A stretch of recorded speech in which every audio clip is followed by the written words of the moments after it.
Singapore is Yes. very well known around the world for its, well, many would say, draconian criminal code, and particularly when it comes to drugs, narcotics, and the bringing of drugs into Singapore. You have a mandatory death penalty for that particular crime.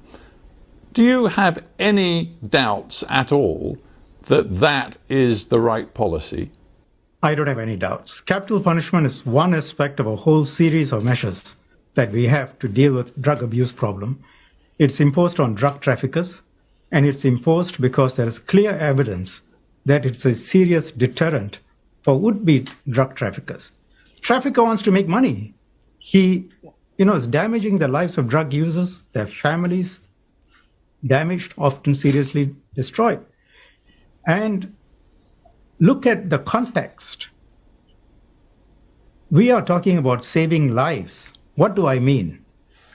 In the 1990s, we were arresting about 6,000 people per year.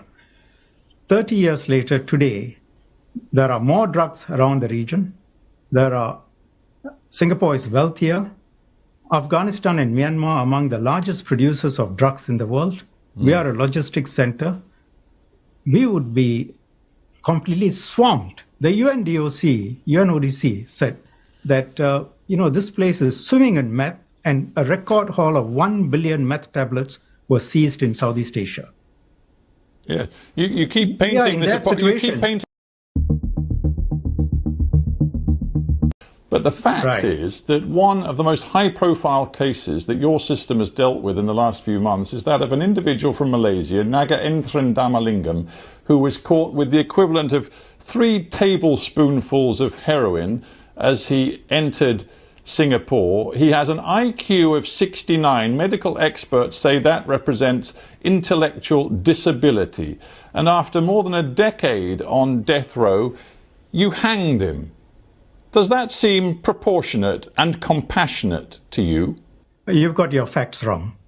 The courts found that he had the working of a criminal mind, and he made a deliberate, purposeful, calculated decision to make money to bring the drugs in. He was mentally impaired, Minister. He was mentally impaired. He had an IQ of 69.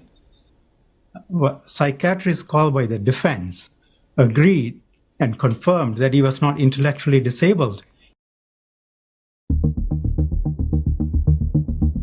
Are you prepared to see your state's reputation sink because of the draconian decisions you insist on making? I think the key thing is the lives of Singaporeans and protecting Singaporeans. People focus on, and the BBC focuses on, this one person. You ran 4 articles from October of last year to March of this year. One of them was a headline, Overtaking the Ukraine War. But you haven't run any article on what the UNODC talked about, the severe situation in Southeast Asia. And what about the thousands of lives that are at stake from drug trafficking? We're not even talking about Mexico.